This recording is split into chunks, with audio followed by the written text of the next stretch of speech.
नमस्कार मित्रांनो, सुस्वागतम. घरोघरी मातीच्या चुली या मालिकेच्या आजच्या भागामध्ये आता जानकी जेलमध्ये असताना मात्र तिला आता लताबाई भेटल्यापासून लताबाईने जे काही तिची आई असल्याचं सत्य सांगितलेलं आहे तर घडलेले सर्व काही क्षण तिला आता जेलमध्ये आठवत असतात. आणि आता लताबाईच्या खुनाच्या आरोपाखाली तिला जेलमध्ये सुद्धा पाठवले गेले.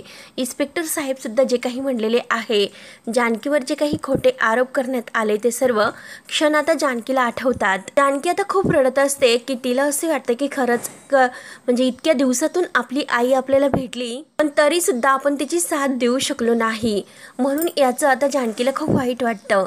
त्यानंतर आता इकडे लताबाई हिला बांधून ठेवलेलं असतं आणि ऐश्वर्यासमोर उभी असते.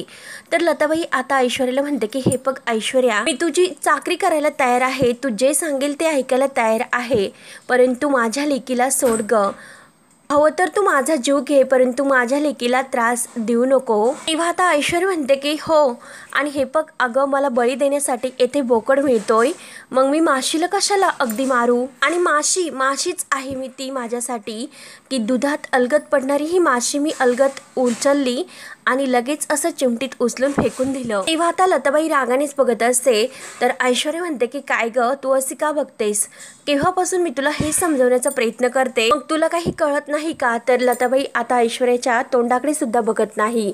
तेव्हा ऐश्वर्या तिथे खुर्चीवर बसते आणि जोरात लताबाईवर ओरडते. ते लताबाईवर ओरडल्यानंतर लताबाई खूपच घाबरते. तर ऐश्वर्या म्हणते की काय ग, तुला काय वाटलं की थोड्या दिवस काही ह्या नाटकाची स्टोरी तुझ्याकडून फिरली, म्हणजे तुला असं वाटले का नाटक हे सर्व तुझ्या बाजूने आहे. तर नाही ग वेडाबाई, अगं तू तर फक्त या पसाऱ्यातील एक क्षण आहे, परंतु मी तर अख्खा भाग आहे. अगं तू या सर्वांमध्ये नव्हतीच, त्यामुळे तू यामध्ये अडकलीस. त्यामुळे आता जे काही होईल की तू मरलीस काय जगलीस काय मला तर काहीच फरक नाही पडणार, परंतु तुझी जी काही मुलगी आहे ना, तर ती मेली तर मला नक्कीच फरक पडेल, कारण माझ्यासाठी ती इतकी सहज मरायला नकोय. तिला अगदी तडफडून मला मेलेलं बघायचं आहे, अगदी सडून मेली पाहिजे. ऐश्वर्याला जेव्हा जेव्हा हार पत्करावी लागली तर त्या प्रत्येक गोष्टीला तुझी मुलगी आहे ती जानकी, तुझ्या मुलीने कायम माझ्या विरुद्ध कटकारस्थान रचत आली. माणसाशी मला लग्न करायचं होतं, तर त्या तुझ्या मुलीने त्या माणसाशी माझे लग्न होऊन दिले नाही. तेव्हा आता लगेच लताबाई ओरडते. लताबाई म्हणते की अगं, तो तर तुझ्या नशिबाचा भाग आहे, तू तिला कशाला दोष देते. तेव्हा ऐश्वर्या म्हणते की कुठलं नशीब आणि कुणाचं नशीब, हे सगळं काही माझ्या नशिबाचा भाग नाही. माझी नजर ज्या गोष्टीवर जायची ना, तर ती जी काही गोष्ट असते तर ती माझ्या नशिबाची भाग म्हणजे व्हायची, म्हणजे ती गोष्ट मलाच असायची. आणि हे जे काही नको असलेलं नशीब आहे ना, तर तुझ्या मुलीमुळे माझ्या त्या ओटीत पडलं. त्यामुळे एक गोष्ट लक्षात ठेव की तुझ्या ह्या जानकीच्या आयुष्यामध्ये आयुष्यभर जेल असेल, ती जेलमध्ये सडेल. तेव्हा आता लताबाईला राग येतो. लताबाई म्हणते की ऐश्वर्या, मी तर तुझा जीव घेईन जर तू माझ्या मुलीला काही केले तर. लताबाईने आता मोठा हंबरडा फोडलेला असतो. तर ऐश्वर्या आता तिच्यावर अगदी एका वाघासारखं अगदी डरकाळी फोडते, जोरात अशी ओरडते आणि म्हणते की काय ग, काय इतकी तडफडतेस, की जी तुझी फडफड आहे ना, कळत नाही का तुला की तू कुठे आहे. तू गोडाऊनमध्ये आहे हे लक्षात घे. तू तर इथे आहे आणि तुझी मुलगी तिकडे जेलमध्ये आहे. तेव्हा मात्र आता ती संपत आणि राणी या दोघांना आतमध्ये बोलावते. ते दोघे येतात. तर ऐश्वर्या म्हणते की हिच्यावर बारीक लक्ष ठेवायचं, ती जबाबदारी तुमची असेल, आणि ही जर आपल्या हातून सुटली तर हिच्या अगोदर मी तुमचा जीव घेईल. तेव्हा आता लताबाई ओरडते. लताबाई म्हणते की हे बघा, तुम्ही ह्या ऐश्वर्याचं ऐकू नका. जानकी आणि ऋषिकेश या दोघांना जर कळाले तर ते तुम्हाला नाही सोडणार. तेव्हा आता ऐश्वर्या म्हणते की कसे त्यांना कळणार, सांग ना लताबाई. अगं कसं कळणार, अगं तुला तर माहिती आहे का तू कुठे आहे ते. मग चल सांग बरं लवकर, तू कुठे आहे ते माहिती आहे का, तू कोणत्या जागी आहे, कुठे तुला येथे किडनॅप करून ठेवले, अगं सांग ना पण. तेव्हा आता ऐश्वर्या लगेच परत म्हणते की हे बघ, मी तुला अशा ठिकाणी ठेवलेलं आहे की जी कुणालाच जागा माहिती नाही. तर लताबाई विचारते की अगं कुठे ठेवलं तुम्हाला. तेव्हा मात्र आता ऐश्वर्या म्हणते की अगं हे बघ, ही जागा आहे ना, तर ती जानकीच्या कंपनीचं गोडाऊन आहे, आणि जे काही ते बॉक्स असतात तर त्या बॉक्सावर जानकीचं जे काही गोडाऊनचं म्हणजे नाव असतं कंपनीचं, तर ते कंपनीचं नाव ती दाखवते, जानकी रणदिवे एंटरप्राइजेस, आणि म्हणते की कळलं का तुला लताबाई. आता अगं सगळीकडे तुला सगळेजण शोधत असतील, परंतु येथे गोडाऊनमध्ये तुला कोणीही शोधायला नाही येऊ शकत. आणि बघ आता तुला येथे सोडवायला तर कोणी येणार नाही. मग याला म्हणतात की दिव्याखाली अंधार. मग तेच आहे आता तुझ्या या आयुष्यामध्ये. एक गोष्ट लक्षात ठेवायची लताबाई, हे माझं राज्य आहे. माझ्या राज्यात माझ्या मनाशिवाय कोणी येथे नाही येऊ शकत. आणि हे लक्षात ठेवायचं आणि कळलं असेल तर मग आता मी निघते. तेव्हा मात्र आता ती संपत आणि राणी या दोघांना लताबाईवर लक्ष ठेवण्यासाठी सांगते. तेव्हा मात्र आता ऐश्वर्या तेथून निघून जाते तर लताबाई आता रडत असते. लताबाई देवाला हात जोडते आणि म्हणते की देवा काही कर पण माझ्या लेकीला सोडव, असं काहीतरी चमत्कार कर म्हणून लताबाई देवाला सुद्धा विनवण्या करते. त्यानंतर आता इकडे सर्वजण घरी असतात. नाना आता सौमित्र आणि ऋषिकेश या दोघांना विचारतो की जानकीला बेल का मिळत नसेल. सौमित्र म्हणतो की नाना हे बघा मी खूप प्रयत्न करतोय आणि हे बघा मी असे कुठे म्हटलो की जानकी बहिणी नाही सोडणार. उद्या जेव्हा कोर्टामध्ये वकील पोलीस कस्टडी मागतील तर तेथे सुद्धा मी बेलची सुद्धा अपेक्षा करेल, म्हणजे ती प्रोसेस पूर्ण करून घेईल. तेव्हा आता नाना म्हणतात की अरे सौमित्र हे बघ किती काही झाले तरी जानकीला बेल तर मिळायलाच पाहिजे. अरे तिचा विचार केला का, काय तिची अगदी अवस्था होत असेल मनाची वगैरे. तेव्हा आता सौमित्र म्हणते की हो ना, शेवटी ती रणदिव्यांची सून आहे. लोक काय म्हणतील बरं. मला खरंच कळेनासे झालेले आहे की काय खरं आणि काय खोटं. जानकीने असं कसं केलं असेल की स्वतःच्याच आईचा खून का केला असेल. आता सुमित्राच्या मनात आता जानकी विषयीचे असणारा अविश्वास बघून सौमित्र आणि ऋषिकेश यांना धक्का बसतो आणि सुमित्राचा राग सुद्धा येतो. तर ऋषिकेश लगेच सुमित्रासमोर येतो आणि विचारतो की आई तू काय म्हणालीस आत्ता. तेव्हा आता सुमित्रा म्हणते की अरे जानकी असे काही करेल असे मला वाटले सुद्धा नव्हते. तेव्हा आता लगेच ऋषिकेश विचारतो आई तुला खरंच असं वाटतं की जानकीने हे सर्व केले म्हणून. तर सुमित्रा स्पष्ट शब्दात हो म्हणते. तेव्हा लगेच सारंग आता अगदी खुश होतो. परंतु ऋषिकेश सौमित्र आणि अवंतिका नाना यांना आता सुमित्राचा राग येतो, कारण सुमित्रा सुद्धा किती बदलते. तर सुमित्रा पुढे म्हणते की लताबाई गायब झाल्याच कशा. मला तर असे वाटते की नक्की हे सर्व जानकीनेच केले असेल, कारण तिचं खोटं सत्य आहे ते बाहेर येऊन न देण्यासाठी ती आता अशी वागली असेल. तेव्हा आता ऋषिकेश विचारतो की म्हणजे अगं जानकीने तिला मारलं असं तुझं मत आहे का आई. तेव्हा आता सुमित्रा म्हणते की नाही, अरे मी असे कधी म्हणाले, आणि हे जे काही झाले ना ते सर्व जानकीलाच माहिती आहे. अगोदर मात्र तुझी आई बनून तिने लताबाईला या घरात आणले होते.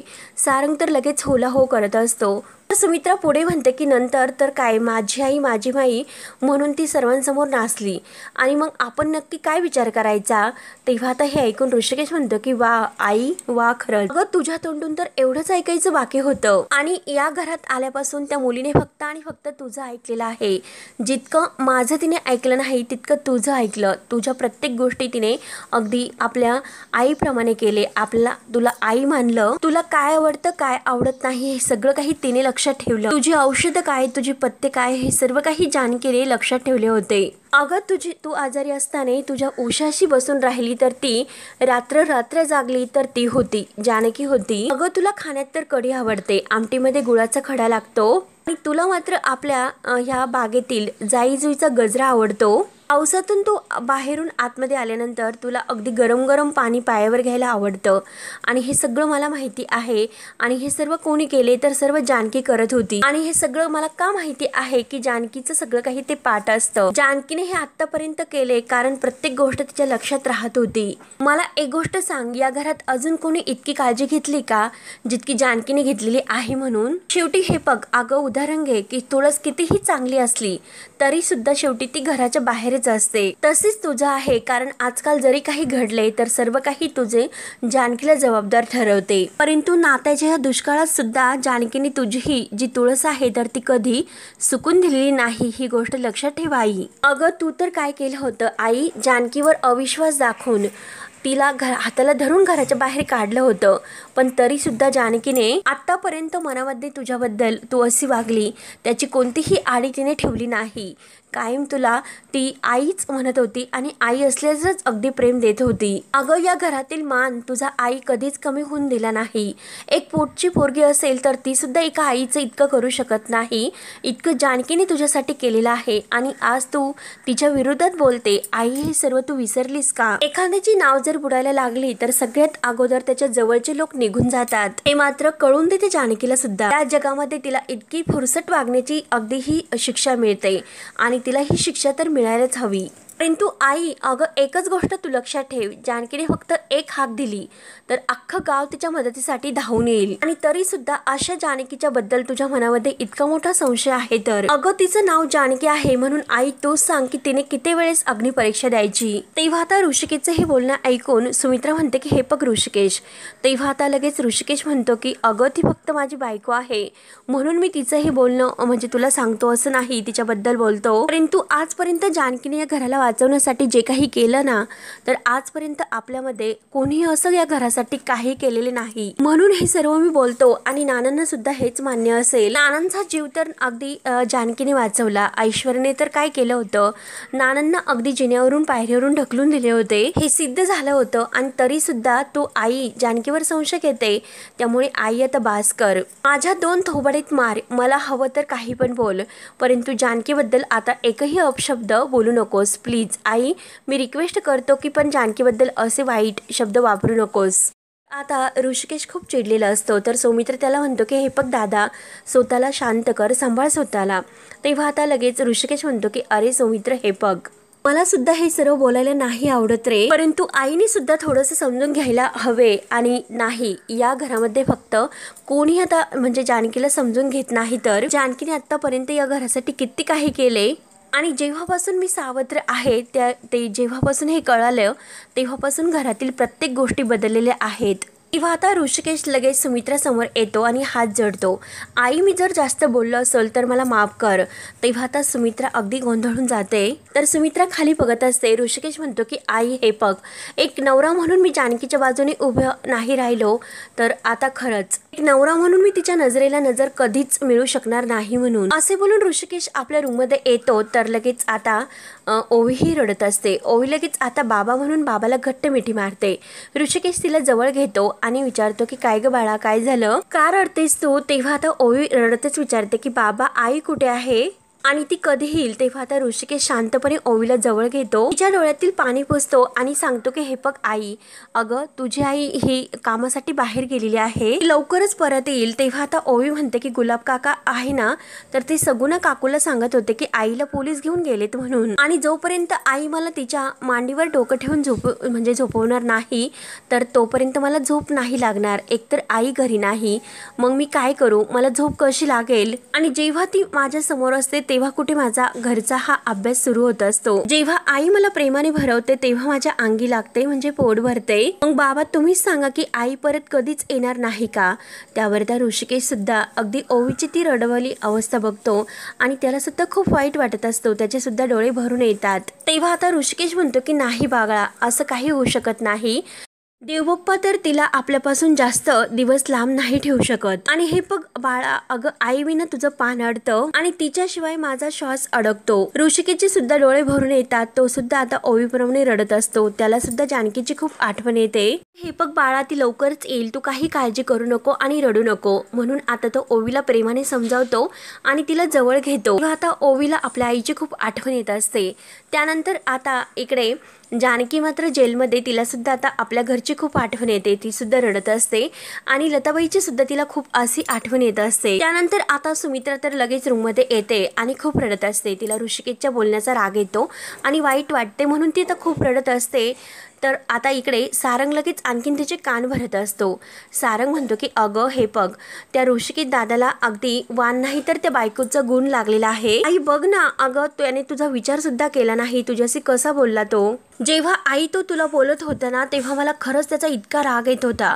काय करू आणि काय नाही असे मला होत होते. अगं जरीही त्याची बायको असले तरी सुद्धा तो त्याची म्हणजे बायकोची बाजू घेऊन बोलू शकत होता. परंतु एक गोष्ट मात्र त्याने लक्षात ठेव म्हणा की बायको ही आज आली परंतु आई तर ही जन्मापासून आली. आणि तेव्हा आता नाना सारंगच्या मागे हे सर्व ऐकत असतात. आता नानांना सारंग जे काही बोलतो हे ऐकल्यानंतर इतका राग येतो. नाना बरोबर आता त्याला अगदी वठणीवर आणतात आणि म्हणतात की काय रे बायकोच्या बैला, अरे हे जे काही बोलतो ना ते स्वतःला सांग. आणि काय रे तू सुमित्राचे कान भरायला इथे बसलास का. त्यामुळे आत्ताच आत्ता तू या घरातून बाहेर हो, अगोदर लगेच या रूमच्या बाहेर हो. तेव्हा आता सारंग म्हणतो की नाही अहो नाना, मी फक्त आईशी बोलत होतो. तेव्हा आता नाना ही रागाने म्हणतात की अरे तिला जे काही समजायचं असेल तर ते मी समजावतो, तू नाही. त्यामुळे चल आत्ताच्या आत्ता तू बाहेर हो, चल निघ इथून. सुमित्रा तर खूप रडत असते. आता सारंग खाली मान घालून आता सुमित्राच्या रूममधून बाहेर निघून जातो. आता नाना हे सुमित्राला समजावतात की सुमित्रा तू रडू नकोस आणि त्या सारंगवर विश्वास ठेवून त्याचं काही ऐकू नकोस. तेव्हा आता रडतच सुमित्रा म्हणते की काय ऐकू नको, ऋषिकेशने बघितलंस ना मला बाहेर काय काय ऐकवलं, मी ऐकलं ना. तेव्हा आता नाना म्हणतात की हो मी सर्व काही ऐकले आणि ऋषिकेश जे काही बोलला तर त्यात काही असं चुकीचं तो नाही बोललेला, जानकी असे काही करणार नाही. तेव्हा सुमित्राला राग येतो. सुमित्रा म्हणते की हो हो घ्या, तुम्ही जानकी आणि ऋषिकेशची बाजू घेत राहा आणि मला मात्र तुम्ही एकटीला बाजूला पाडा. आज पहिल्यांदा माझा मुलगा मला इतका बोलला आणि हे सर्व होते तर जानकीमुळेच होते, म्हणून आता सुमित्रा प्रत्येक गोष्टीचा दोष जानकीला देते. तेव्हा आता नाना म्हणतात की हो सुमित्रा अगं प्रत्येक गोष्टी जी काही असेल तर त्या प्रत्येक गोष्टीत तू जानकीलाच का मध्ये घेत असते, का नेहमी तू उलटा विचार करून जानकीला अगदी रागवत असते. तेव्हा आता सुमित्रा लगेच नानांचे हे बोलणं ऐकून म्हणते की सांगा, तुम्हीच सांगा मला की सरळ विचार मी कसा करू तो. जेव्हा आता जानकी या घरामध्ये त्या बाईला त्या लताबाईला पार्वती बनून घेऊन आली होती तेव्हा तर मी तर काही म्हणला नव्हतात, एकही शब्द न बोलता तुम्ही अगदी शांत होता. तेव्हा मात्र तुम्ही काय केलं तर तेव्हा सुद्धा तुम्ही त्या जानकीवरच विश्वास ठेवला होता. तुम्ही तर तिच्यावर विश्वास दाखवला आणि जेव्हा ती पार्वती सिद्ध झाले तर तेव्हा मात्र त्या पार्वतीने मला कसं वागवलं. त्यावेळेस तर जानकी तिची बाजू घेत होती आणि तिचं सगळं काही करत होती, परंतु तरी सुद्धा त्या जानकी त्या पार्वतीला काही बोलली नाही. आणि जे काही खरं आहे तेच मी सांगते की तुम्ही तुमच्या मुलासाठी कितीही कष्ट करा, कितीही त्यांच्या खस्ता खा, परंतु एकदा त्यांचं लग्न झाल्यानंतर मुलगा फक्त बायकोचा असतो, आईचा तो उरत नाही. तेव्हा आता नाना म्हणतात की बायकोची बाजू घेऊन तो जर आईला बोलला मग तो लगेच आईचा राहत नाही का. त्यामुळे हे बघ सुमित्रा, अगं जे काही तू बोलते ना कधी कधी तुझ्या हे विचारांचीच मला कीव येते. तुम्ही तर आई म्हणून एक वेगळे असता, परंतु जेव्हा सासू होतात तर सासू झाल्यानंतर कोणतं असं भूत तुमच्या डोक्यावर येऊन बसतं. तेव्हा आता सुमित्राला राग येतो. सुमित्रा म्हणते की वाटेल तसं बोलू नका. तेव्हा आता नाना म्हणतात की वाटेल तसे तू बोलते सुमित्रा, मी नाही. अगं आजकालची ही मुलं आहे ना तर ती बायकोचं ऐकतात आणि आई वडिलांना वृद्ध आश्रमात टाकतात. आई त्यांना कटकट वाटायला लागते, बायकोची बाजू घेऊन ते आईशी कचकच भांडतात. तू विचार केलास का अगं ऋषिकेश किती असा संयम ठेवून बोलला. तेव्हा आता सुमित्रा म्हणते की हा का संयम, सगळ्यांसमोर मला जे काही बोलला तो संयम आहे का त्याचा, आईच्या चुका दाखवणं हा संयम नसतो. तेव्हा आता नाना म्हणतात की नाही सुमित्रा, अगं त्याने तर फक्त जानकीची बाजू मांडली, परंतु ते सुद्धा तुला झोंबलं. आणि एक गोष्ट लक्षात ठेव की तुमची अडचण हीच आहे, जेव्हा नवरा बनून मी तुझ्या पाठीशी उभं राहत नाही तेव्हा त्याचा त्रास तुला होत असतो. तो जेव्हा तुझा मुलगा आहे तर तो बायकोच्या बाजूने उभा राहतो त्याचा तर तुला खूप त्रास होतो. तेव्हा मात्र तो कोण, तो बायकोचा बैल, तो बायकोचा झाला, आईचा नाही राहिला. म्हणजे नवऱ्यानेही अगदी नवरा म्हणून तुझी बाजू घ्यायची आणि एक मुलगा म्हणून मुलाने सुद्धा आई म्हणून तुझीच बाजू घ्यायची. आणि वा सुमित्रा वा, खरंच तुला तर एकटीला बोलून काय उपयोग आहे. अगं जेव्हा तुम्ही ह्या सर्व सासवा आहेत ना तर त्या सगळ्यांची सुद्धा अशीच अवस्था होते. सगळ्यांचं सुद्धा अगदी सासू झाल्यानंतर मनात परिवर्तन होते, त्या बदलतात. प्रत्येक घराघरामध्ये ही शोकांतिका आहे की सासू ही सासू झाल्यानंतर लगेच बदलते. आणि तेच तर म्हणतात की घरोघरी मातीच्या चुली, हे असं आहे. त्यामुळे तुम्हाला जे काही करायचं असेल ते तुम्ही करा. त्यानंतर आता सौमित्र इकडे अजून सुद्धा काम करत असतो तर अवंतिका येते आणि अवंतिका आता त्याच्या हातातील लॅपटॉप वगैरे घेते आणि म्हणते की बास. तेव्हा आता सौमित्र म्हणतो की अवी तू काय करतेस. अवंतिका म्हणते की अरे तू किती काम करणार आहेस, रात्रीचे 12 वाजलेत. अरे तू स्वतःची जरा काळजी घे, काम फक्त कामच करत असतो. तेव्हा आता सौमित्र म्हणतो की अगं अवी इतकं काम करून सुद्धा काही सोल्युशन नाही सापडत. कधी कधी मला असे वाटते की देव माझी फिरकी घेतो, जेव्हा अगदी बाहेरची मी केस असताना इतक्या सहज सोडू शकतो, परंतु घरातील जर केस असेल तर माझं काहीतरी अगदी विचार करून अगदी काय होतं तेच मला नाही समजत. आणि ज्यात आपल्या घराची केस असते आणि ज्यात आपली घरची माणसे इन्व्हॉल्व असतात त्यावेळेस मात्र सगळं काही कठीण होऊन बसतं. वाटते की सगळे दरवाजेच बंद झालेत. त्यावर आता सौमित्रचं हे बोलणं ऐकून अवंतिका म्हणते अरे सौमी तुला आठवते का, अरे जेव्हा आपण लॉ कॉलेजला होतो तेव्हा जोशी सर आपल्याला काय म्हणायचे, जेव्हा आपल्याला असं वाटतं की आत जाण्याचे सर्व दरवाजे बंद झाले तेव्हा मात्र दार हे शोधणं बंद करायचं, तर सौमित्र म्हणतो की आत जाण्यासाठी खिडकीचा मार्ग शोधायचा, खिडकी ही ओपन करायची. तेव्हा आता अवंतिका म्हणते की हो सौमी एकदम करेक्ट. तर सौमित्र परत म्हणतो की अगं अवंतिका कसं झालंय की जानकी बहिणीच्या या केसमध्ये खिडकी सुद्धा मला सापडत नाही. तर तेव्हा अवंतिका म्हणते की हो अरे सौमित्र, मला कळते आपल्याकडे कोणताही असा प्रूफ नाही, परंतु मला एक गोष्ट सांग, अरे पोलिसांकडे थोडे कुठे काय प्रूफ आहे बरं? पोलिसांचं काय म्हणणं आहे की जानकी बहिणीनं त्या लताबाईला पाण्यामध्ये ढकललंच म्हणून. असा त्यांचा जो काही अगदी तो आय विटनेस आहे ना, तो म्हणतो त्याने काही कुठे बघितलं. अरे पण बॉडी कुठे आहे? बॉडी म्हणजे नापत्ता आहे, बॉडीचा तिथे काही एक अंश नाही आणि जोपर्यंत ही बॉडी नाही तोपर्यंत खुनाची केस नाही होऊ शकत. तेव्हा आता सौमित्र म्हणतो की अवंतिका हे बघ, जरीही खुनाची हे केस नाही झाली तरी मात्र जानकी बहिणीला पोलीस कस्टडी तर होऊ शकते आणि तेच मला नकोय. त्यासाठी सगळ्यात अगोदर मला कोर्टामध्ये प्रूव्ह करावे लागेल की लताबाईच ही आता जानकीची आई आहे म्हणून. त्यासाठी मात्र आपल्याकडे कोणताही असा पुरावा नाही. अवंतिका म्हणते की तुझा तर जानकी बहिणीवर विश्वास आहे ना? तर सौमित्र म्हणतो की हो, स्वतःपेक्षा जास्त. तर अवंतिका म्हणते की मग दॅट्स इनफ. हे बघ सौमी, माझा तुझ्यावर पूर्ण विश्वास आहे. तर मी तुला 100% खात्रीने सांगू शकते की नक्की तू जानकीला बहिणींना या सर्वातून सोडू शकणार आहेस. पण तरी सुद्धा अरे तुला भीती वाटत असेल तर जानकी बहिणी नेहमी काय म्हणत असतात तर ते लक्षात ठेवायचं. हार मानणं कितीही अगदी कठीण असलं, कितीही तुला अगदी सोपं ते वाटत नसेल तरी सुद्धा सौमित्र लगेच पुढचं म्हणतो की लढत राहणं हे गरजेचं आहे. तर सौमित्रचं हे ऐकून अवंतिका म्हणते की एक्झॅक्टली. आणि दोघे आता एकमेकांच्या हातावर हात ठेवून आता पूर्ण तयारीने अगदी ते केस लढायला सुरू करतात. त्यानंतर आता इकडे जानकी तर खूप रडत असते, तिचा डोळ्याला डोळा सुद्धा लागत नाही. ती आता देवी आईला म्हणते की देवी आई, इतकी वर्ष झाले तुम्हाला माझ्या आईपासून दूर ठेवलंस. जेव्हा मला माझी आई सापडली 2 क्षण अगदी सुखाने ती मला जवळ आली, परंतु लगेच तू तिला माझ्यापासून लांब केले. मग देवी आई, अगं तू तर माझी आई आहेस, त्यामुळे आज मी तुझ्याकडे एका लेकीची ही प्रार्थना आहे की तिच्या आईसाठी तिची आई तिला परत मिळून दे. देवी आई, मला माझी आई परत मिळून दे. म्हणून जानकी आता खूप रडत असते. त्यानंतर आता इकडे आता लताबाईची सुद्धा तीच अवस्था असते. ती सुद्धा देवी आईला अगदी मनातून प्रार्थना करते की देवी आई, अगं माझ्या जानकीला अगदी परत भेटून दे. जानकीला ह्या सर्व संकटातून वाचव. माझ्या बबडीला यामध्ये अडकवलं गेलंस, त्यामुळे देवी आई तू काही कर, परंतु तिला ह्या संकटातून अगदी जेलमधून बाहेर काढ. आई म्हणून माझी परीक्षा घे, परंतु माझ्या जानकीची अग्नी परीक्षा घेऊ नकोस. पण आता दोघी सुद्धा मायलेकी देवी आईला अगदी हात जोडून प्रार्थना करतात. तर जानकी सुद्धा आता इकडे देवी आईला आपल्या आईसाठी प्रार्थना करते की जेथे कुठे माझी आई असेल तर देवी आई तू तिला अगदी सुखरूप ठेव, कोणतंही संकटात तिला सापडून देऊ नकोस, तिची मदत कर. इकडे एक आई म्हणजे जानकीसाठी प्रार्थना करते की माझ्या मुलीला जानकीला सुखी ठेव, अगदी सुखरूप ठेव, कोणत्याही संकटातून तिला अगदी बाहेर काढण्यासाठी मार्ग मिळवून दे. दोघी सुद्धा आता देवी आईला अगदी हात जोडून प्रार्थना करतात.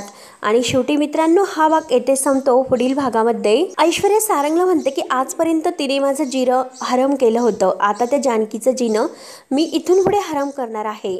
सारंग मात्र अगदी बायकोचं बैलाप्रमाणे ह्या ऐश्वर्याच्या शपटाला शपूट देऊन असतो. त्यानंतर आता जानकीला इकडे कोर्टामध्ये आणले जाते आणि आता कोर्टामध्ये केस उभी राहते. आता विरुद्ध पक्षाचे वकील म्हणतात की जानकी रणदिवे यांनी लता कारखानीस यांचा खून केला. तेव्हा लगेच सौमित्र उभा राहतो आणि म्हणतो की खून अजूनपर्यंत झालेला नाही. तेव्हा लगेच आता ते वकील आहे तर ते म्हणतात की ते सिद्ध होत नाही, तेच प्रूव्ह करण्यासाठी मी इथे आलेलो आहोत. त्यानंतर आता इकडे ओवी सुद्धा आपल्या देव घरात येते आणि देवाला हात जोडून म्हणते की प्लीज देवप्पा, आईला लवकरात लवकर घरात आण, तिला मला भेटून दे. नाना आता ओवीचं हे सर्व काही रडणं पाहत असतात. नानांना सुद्धा खूप वाईट वाटतात, तर ते सुद्धा देवाला हात जोडतात. वकील आता ऋषिकेशला विटनेस बॉक्समध्ये बोलवतात आणि विचारतात की एकीकडे आता त्या जानकी रणदिवे लताबाईला आपली आई म्हणतात आणि दुसरीकडे त्यांना मारण्याचा प्रयत्न करतात. त्या बाईची तुम्ही साथ देतात म्हणजे स्वतःला वाचवण्यासाठी तुम्ही या थराला जातात. तर एक नवरा म्हणून तुम्ही कलंक आहात असे जेव्हा ऋषिकेशला बोलले जाते, परंतु ऋषिकेश आपला राग आवडतो. ऋषिकेशला भडकवण्यासाठी आता हे सर्व बोलले जात असते. तेव्हा आता जानकी लगेच म्हणते की बास करा वकील साहेब, तुम्हाला जे काही विचारायचं असेल ना तर ते ऋषिकेशला असं अपमान करून विचारू नका, मला विचारा ते. सर्वजण आता जानकीकडे पाहत असतात. तर मित्रांनो पुढे काय होईल हे पाहण्यासाठी आपल्या चॅनलला नक्की सबस्क्राईब करत राहा. धन्यवाद.